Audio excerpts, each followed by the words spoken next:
Good morning. Standing as one. I love that song. And we could also say sitting as one, since most of us are all sitting down right now. Welcome to Center for Spiritual Living, Midtown Atlanta. I'm Reverend Cynthia McCarthy. Dr. Bob is enjoying a day off, hopefully with his feet up, enjoying some coffee. I hope he is having a wonderful day. We know that you have a choice for how you spend your Sunday morning. And I think you made a really good choice today. And we are delighted that you are here and that you chose to log on to Zoom or check us out on Facebook Live and be a part of our community today. I think you're here for a reason, by divine appointment. And I just bless this whole service today, all aspects of it, the music, our practitioner and treatment, the message, everyone listening now or later on. And I know that there is something here for you today. We welcome you and we celebrate you because you are an expression of life.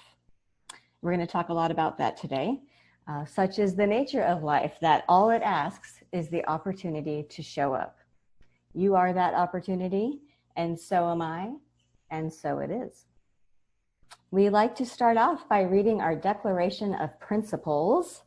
So if you're new to our center, this is a great way to get an idea of what we're about and what we believe. And if you've been around for a while, it's a good reminder. I believe in one God, one absolute power and first cause to all things. I believe that this power is perfect love, and it creates out of a desire to express love. I believe all thought is creative, and how I choose to think creates my personal experience. I believe in the unity of all life and the immortality of the individual soul forever unfolding. I believe in the eternal goodness, the eternal loving kindness, and the eternal givingness of God to all. And so it is. So our center has licensed spiritual practitioners who serve as the healing arm of our community. They go through years of training and have valuable experience with affirmative prayer. And this is the part of the service where we invite one of our practitioners to kick things off and share their insight and lead us in a spiritual mind treatment.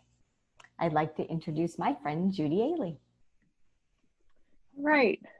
Thank you, Cynthia. Well, I've spent some time recently reading and thinking about how to effectively change the world. I think a lot of us, including myself, spend time reading, listening to the news. You may be somebody who spends time, I call it scrolling for doom, where you scroll through your social media platform of choice, or maybe it's just through your news feed. But I am guilty of this, I have to say. But I think we just want to be informed, and but there's part of us that's just waiting to see what the next outrageous thing is going to be, what the politician is going to say that just gets us all riled up. That I've read recently, the politicians on both sides of the aisle have determined that the more outrageous they can be about a particular situation, that it spikes a sudden flow of donations to them. I thought, wow, am I participating in reinforcing these outrageous behaviors? Do I even send a donation sometimes? Anyway, I was also reading some research regarding how to really change the world. No matter what side you're on, I think you have to agree that we live in a world that really appears to be very divided right now. By stating, how do we change the world, we might mean, how do we get the other side to think the way we think? Because of course, the way we think is the right way to think, or what we believe is the right thing to believe. And you might say, impossible. These other people, they're impossible. They will never change their minds. Well, one researcher says that this is not so.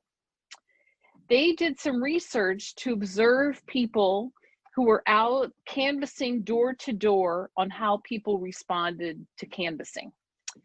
They compared the response of those who just read a script about their particular issue or their particular candidate that they were talking about. They compared that approach to something different. The other approach they compared it to is something called deep canvassing. And this group focused on something more than just informing people about a particular idea or a particular candidate. The deep canvassers went out to just talk to people. And they made a special effort to be with people that were not of their same political persuasion, or people who would not be supporting the candidate that they wanted. The deep canvassers were trained not to get into arguments with these individuals who may not be on what they thought was the right side of things. Instead, they focused on building mutual understanding, on listening, on taking each person seriously. During the training of the deep canvassers, they are asked to think of an important, infinite story about their lives to share with these strangers. And the idea was that if you share something important and really authentic in your life, that it allows you a human connection, and that perhaps the other person will open up and share something about themselves. The research is strong on the effectiveness of deep canvassing. The focus is on making a human connection with a person that you may disagree with on issues. This kind of thing has been used effectively in a lot of areas. It was used in California a number of years ago to change the minds of many people about gay marriage. And that's just one example. If there can be a human connection, change can happen. I say this today to remind myself of the importance of moving out of my little insulated bubble. You know, most of the people I know, those people in my neighborhood, my friends, we pretty much agree on most issues. But what I think is important is for each of us to somehow, at times, move out of our own protective space or comfort zone to connect on a human level with people that may have different views from us. People maybe from different backgrounds, maybe they're just different from us, that we need to make that connection. And that when we connect with people that are different from us, that we assume they're different or we think they are, we are really expressing and showing love. And we're really expressing and showing that there is a connection, that there is a oneness. You know, the people that we connect with in this way, by sharing our authentic selves, they may not change their views. And, you know, the research says it doesn't even matter if the other person changes their minds, that what matters and has a lasting effect is the authentic human contact and interaction. There is a human connection, and that exchange is what is worth so much. These are the ideas that came to me as I was preparing my thoughts to share today, as we talk about diversity and appreciating the wonderful variety and uniqueness of the other human beings with whom we share the planet. And as someone who's participated myself in canvassing for various candidates over the years, and I know we're not out there doing that right now, right, with our current world situation. But I think that the next time that I do volunteer to do this, somewhere down the road, I think I'll have a new and better approach. And I think I can also use this approach when I connect with other people in my daily life, however limited or not that may be with our current situation. Anyway, those are my thoughts about this. And it may or may not connect to what you're going to talk about, Cynthia, but that's what I was thinking about today. So with that, I think I've taken up enough time for that time. So I'd like to move us now into spiritual mind treatment. So if you'll just get comfortable and relax, and if you are so moved to close your eyes and take several nice, slow, deep breaths. And if you will just accept this for yourself, I'm going to do this treatment in the first person, but if you'll accept it for yourself, That would be a wonderful thing. I just recognize and know this morning that I am surrounded by, filled with, immersed in this presence of love, this presence of oneness, this intelligence, this creative source of all things. That this power and presence fills me with new ideas. It fills me with love. It allows me to express its wholeness, its perfection, its goodness, its abundance, its vibrant health in the world, wherever I go, whatever I may be doing. I am in the divine flow in all of life. I know that this presence and this power at the heart of me, in my very essence, allows me to know that there is a spiritual wholeness, a spiritual purity, a spiritual goodness that I can always tap into, and know that I can express this in the world wherever I go and whatever I'm doing. And whoever I interact with, I am bringing this presence, I am bringing this love, I am bringing this knowledge of this oneness, of this wholeness, of this goodness to the world. I affirm and know for myself that this power establishes me in vibrant aliveness and health in every way. That this power only wants the very, very best for me in all areas of my life, including my physical health. And so that down to the very cellular level of who I am, that all is functioning in absolute perfection, harmony, vibrancy, and ease. I also know that I am established and in the abundance and opulence of this presence and this power. That I have all that I need and more.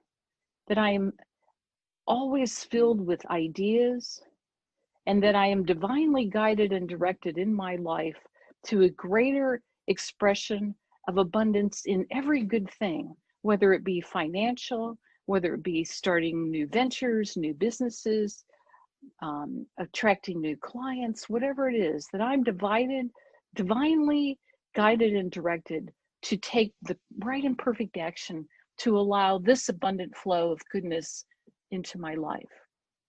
I know that I'm established in love, that I express love, that I give love in the world, and that I receive love, and that all is well with love.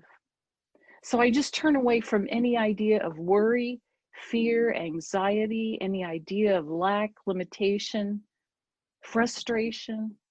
I let all that go, and instead I tap into knowing the wholeness, the oneness, this perfection of life that is mine, that I am in the flow of, that I allow to express through me. It is with great thanksgiving that I know these things, and I release this treatment now, knowing that it is so, and so it is. So, our topic for today is called colorblind or colorful. So I'm going to start off with sort of a disclaimer of sorts. So I don't know if you guys know this, but the themes for the month and the theme topics for every week for the whole year are chosen by the Global Centers for Spiritual Living organization the year before, so a long time ago. So they're the same topics for all the CSL centers. So the ministers aren't required to follow it, but they can, and many of them do. And Dr. Bob is following them this year. Now, usually for guest speakers, you can either follow the suggested topic or speak about whatever you want. Dr. Bob's very gracious about that and gives me a choice. But I like to follow the theme, particularly when I'm speaking here, because this is my center that I serve. and my community. So I want to keep us on track with our theme. So what happened was, at the beginning of the month, the theme for August was announced, and it was, put on the website and, put out in the email. And that theme is inclusion in action. This idea of working to include everyone and taking action to be inclusive. And someone saw today's topic, colorblind or colorful, and the little blurb that came with it. I think it was about seeing the colors in a garden or not seeing the colors in a garden. And this person saw that I was the speaker for today, and they reached out to me privately in an email. And they were very concerned because colorblindness is a disability that people have and identify as proudly. And she wanted to make sure I understood that it's never okay to use a disability as a way to make a point. And this person was very nice and respectful and professional, actually. And she even referenced other examples of this in our language, saying things like the phrase paralyzed with fear is referencing paralysis, or saying something is lame, or the expression falling on deaf ears. And so, my initial reaction was like, I didn't even pick this topic. What's happening here? But then I realized I'm a grown up. So I really had to look at what she was saying. And, I'm a writer and I'm a communicator and a language person. So I really started to appreciate this perspective and having this reminder that even as we work toward inclusion, we have to be mindful of our use of language. So after discussing this with Dr. Bob, and we responded to this person, and he was happy to forward the whole thing on to the larger organization because they would want to hear this perspective.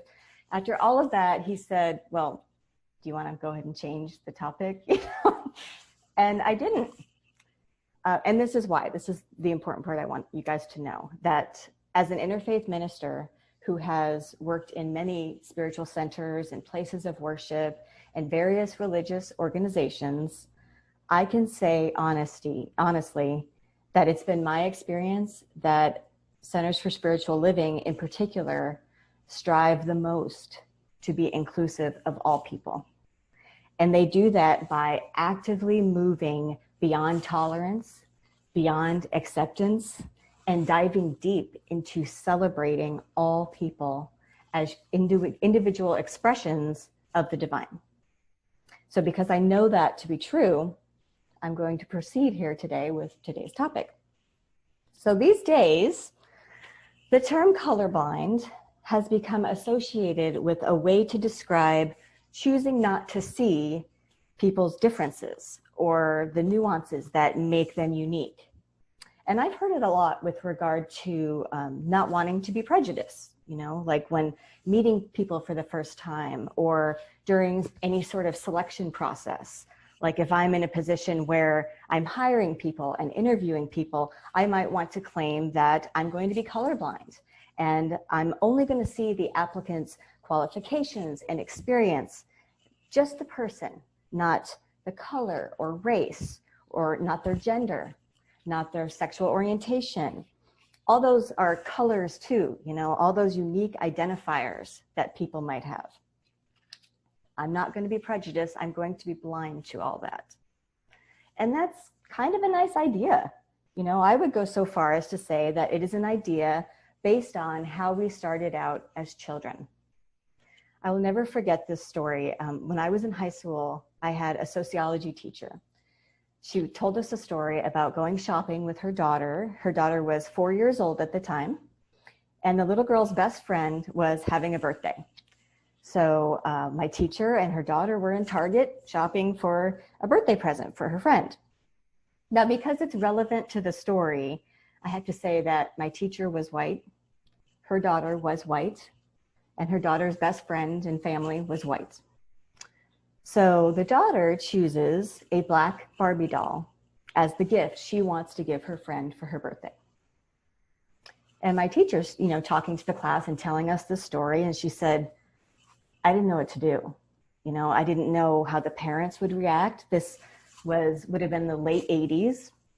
I'm dating myself there, and she said, I didn't know if this was something that I needed to bring up, that I needed to point out to my child. And she had this moment of, what do I do? Do I do anything here?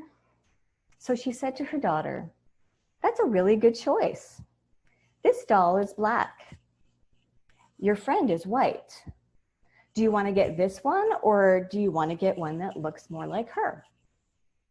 And she tried to be very supportive and nonchalant and just point it out and leave it up to her. And her daughter got very serious, and she looked at the doll in her hands, and she looked at all the other dolls on the shelf. And then she looked up at her mom and said, which one am I? Ugh. I'll never forget that story. It was such a powerful moment of realization that children don't see color. They're blind to it. So FYI, I'm sure you're wondering, she did choose the black doll, and she gave it to the family, and everybody was fine. Nobody cared. It was a cute doll. So that's how that went. So I do want to share a picture. Let's see, can you guys see that? Do you remember these boys? These boys were in a news story about 3 or 4 years ago. And the boy on the left wanted to get the same haircut as his best friend, the boy on the right. They wanted to look the same so that they could trick their teacher and she wouldn't be able to tell them apart. Right? Whoops. There we go. Am I back? Okay. Children don't see color. We start out not noticing our differences, being in a sense blind to them. Now, there is an innocence to that, a sweetness and a genuineness. There's a truth quality there, right? I guess the problem is we all know we don't stay that way. So when an adult says, oh, I'm colorblind, meaning they don't see all our differences and uniqueness, in theory, that's not a bad idea per se. The intention behind it is admirable. You might even say noble. It's just that when you say you don't see someone's color, their uniqueness, whether it's race, gender, sexual orientation, culture, ethnicity, disability, etc., it means you don't actually see them. And we know from our experience in this teaching that we are born with our individuality, that each one of us is an individualized center of God consciousness.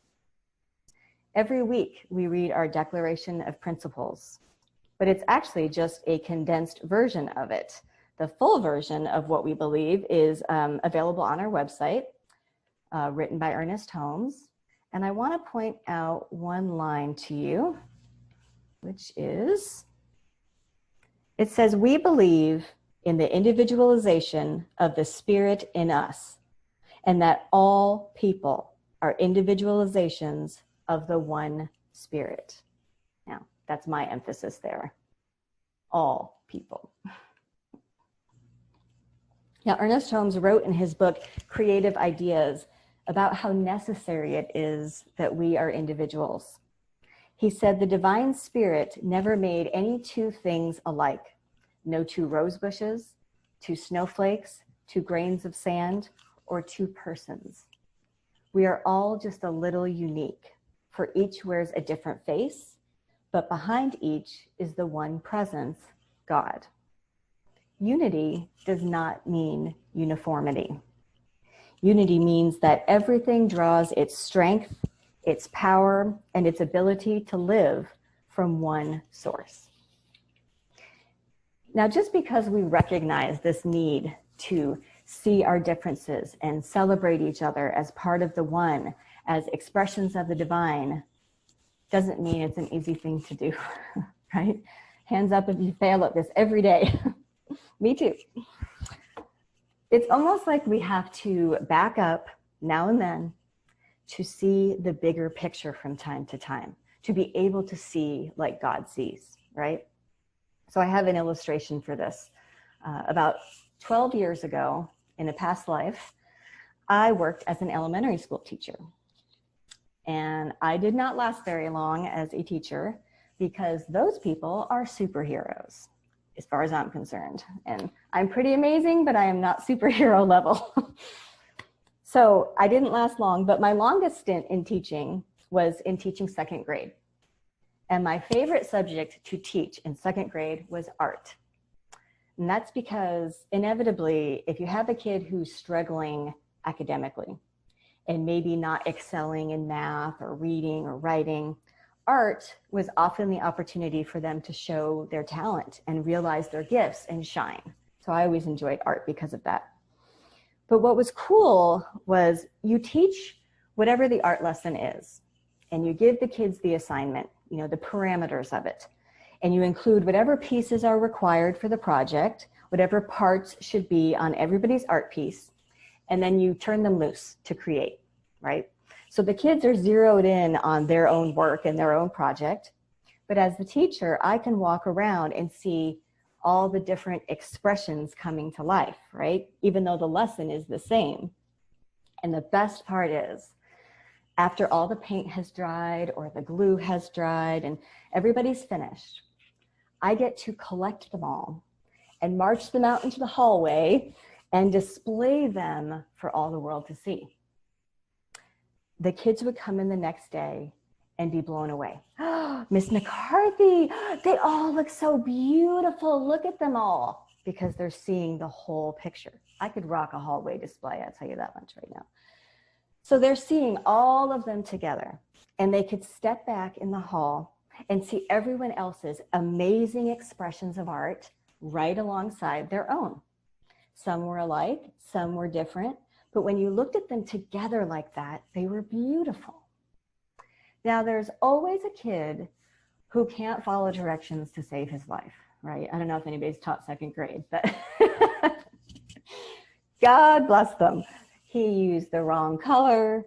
He used marker instead of paint, or his project is literally put together backwards or upside down, you know, but that expression is still part of the whole. Sometimes you got to make that the centerpiece of the whole collage because it's that magnificent, right? You got to celebrate it. The whole display is a tapestry of unique expressions. So does this sound familiar?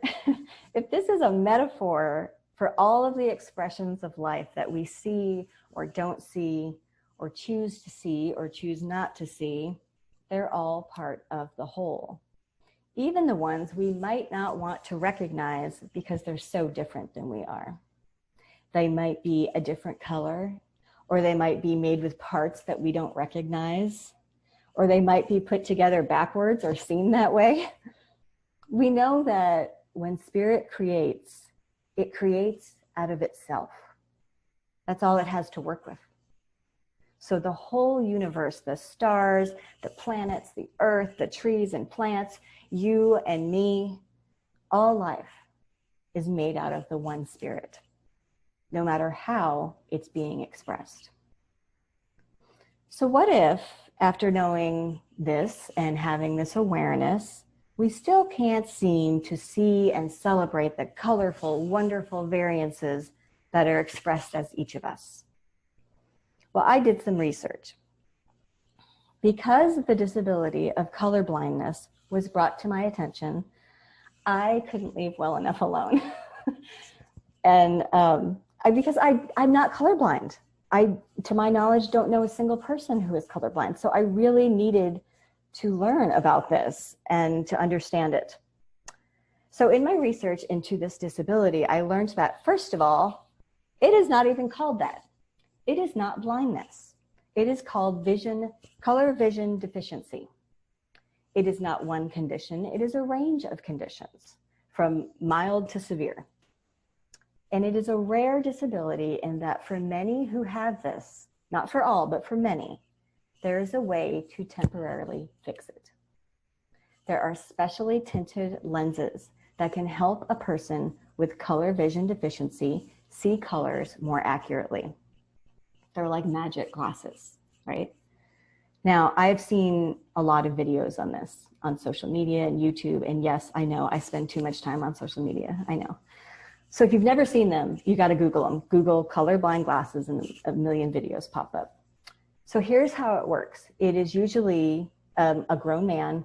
Color deficiency affects men more than women. So usually it's a dad or a grandpa who's had this condition his whole life, and the family is gathered around on their birthday or Father's Day or something, and they present him with a pair of these glasses. Now, if you've seen these videos, you know exactly what happens next. The men always put the glasses on, and then they become emotional and they start crying. They are overcome with emotion every time in everyone I've ever seen. Why? Let's think about that for a minute. Because they didn't know what they weren't seeing. They didn't know how beautiful all the color expressions were. It's shocking to them to see the beauty and the fullness of life revealed to them in an instant like that. And I feel like that is the key to today's topic.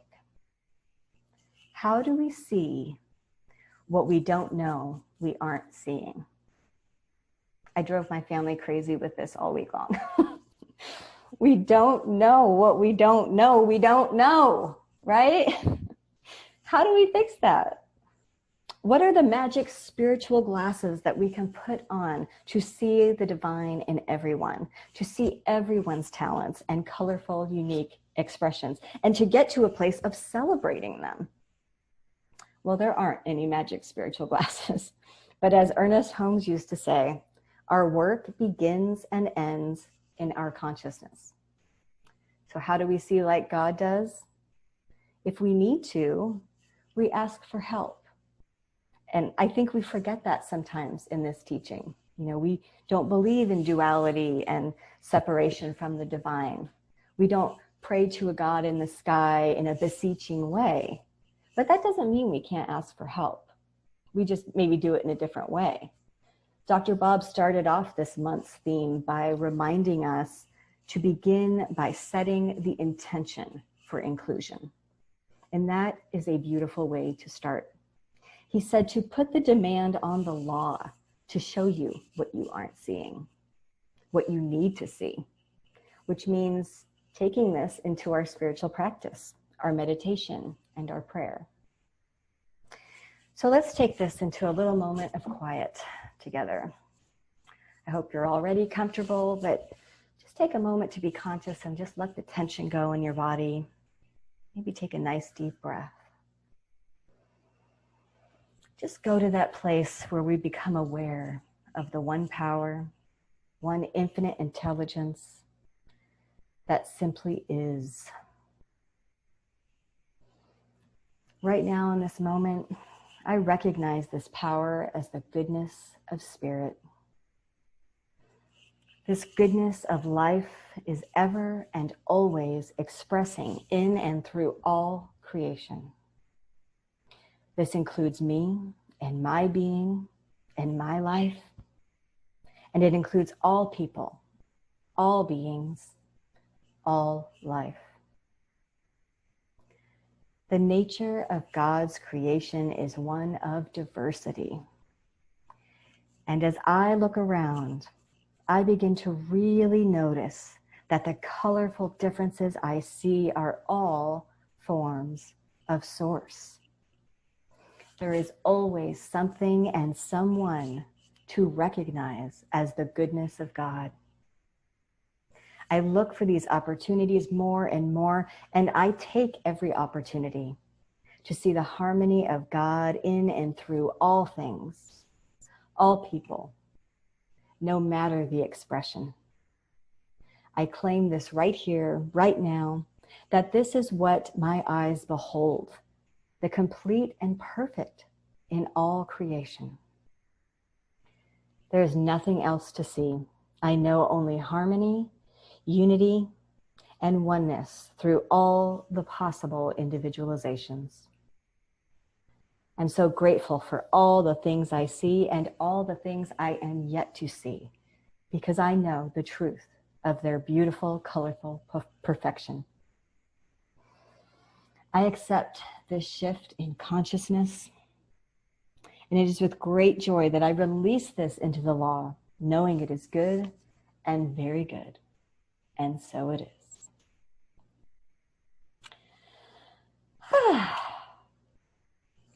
Thank you for letting me talk with you today. We have an amazing board of trustees, and we have one of them who's going to walk us through our prosperity talk and our announcements. Karen Childs. Hi, everybody. Wow, so well done, Cynthia. I really got caught up in the emotion of what you were saying. It's a hard thing for a controlling, pushy broad like me to acknowledge that I don't know what I don't know a lot of the time. I wanted to begin a little sharing of an experience that I had too, and it has to do with prosperity, but it's a little in through the side door. I read a lot, but mostly it's material that is aligned with the science of mind teaching, but not put out by the science of mind, Ernest Holmes' contingency. And these supplemental readings are always supportive, though, of how we choose to think in this teaching. So see if what I'm about to describe resonates with you, because I have a feeling that we all have had similar circumstances.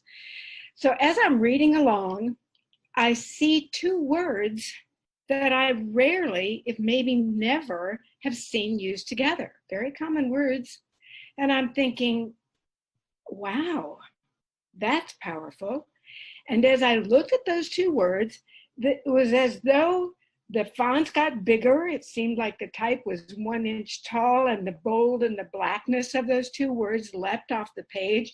And I thought, what is happening here? Why is this showing up like this? And I'll share with you these two words: emotional sustenance. Emotional sustenance. What the heck is that doing in my consciousness so powerfully right here, right now? And so I continued on my journey through the book I was reading, page after page after page. But when I put it down, that feeling of there's a why here. There is something I should be paying attention to. What is it?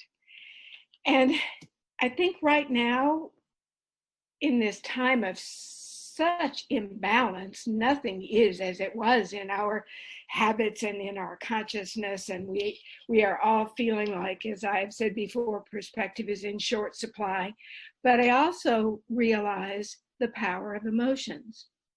We rely heavily in this teaching on intuition and instinct and emotion, and we use all those things to take action, to manifest the good that we know is waiting for us. So the thought that there is emotional sustenance, that is an emotional support system for us in this teaching, was highlighted to me for a very good reason. I wasn't allowing myself to feel. I was trying to control. I was trying to, rearrange the deck chairs. I was trying to make sense of things that were nonsensical. And then I listened to my intuition, and I realized that emotional sustenance may be the number one thing on my gratitude list with regard to this teaching, because the emotions of our lives are what drive the actions that create the lives that we say we want.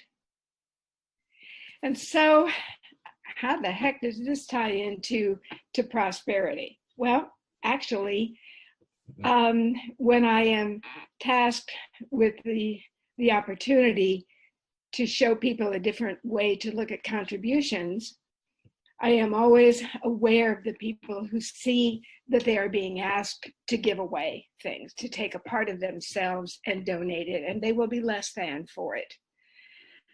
But I never really bought that, because if I am really aligned with CSL Midtown and its teaching, then I know that the support of this organization and all the messaging and all the people in it really is a gift that I'm giving to myself. So I'm allowing this whole situation, with the best that I can do, to be perpetuated, but I'm the bigger winner at the end of it all, because it remains accessible to me, and I, day by day, little by little, know how to implement it and use it for my own good and the good of those around me. So back to that. Does that kind of exercise resonate with any of you? Do you somehow see things that take your breath away almost?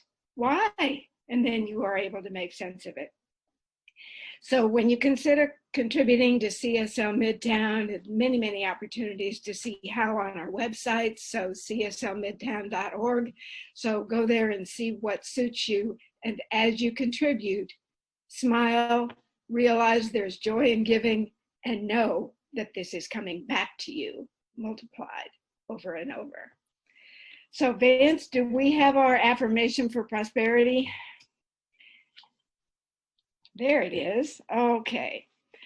Read it out loud if you would, even though you're in the solace of your own home or place you've chosen. But somehow when you hear yourself speaking the words aloud, they really are more easy to internalize. So let's begin. I live in a universe of abundance. As I freely and joyfully give, I join in the divine flow, and all that I share with life returns to me, multiplied abundantly. And so it is. I'm sure Vance now has our list of announcements. There it is. Man, you're good, bud. We need to hang on to you. You can read this for yourself, but there are a couple of things that I want to point out to you with regard to the second bullet, which says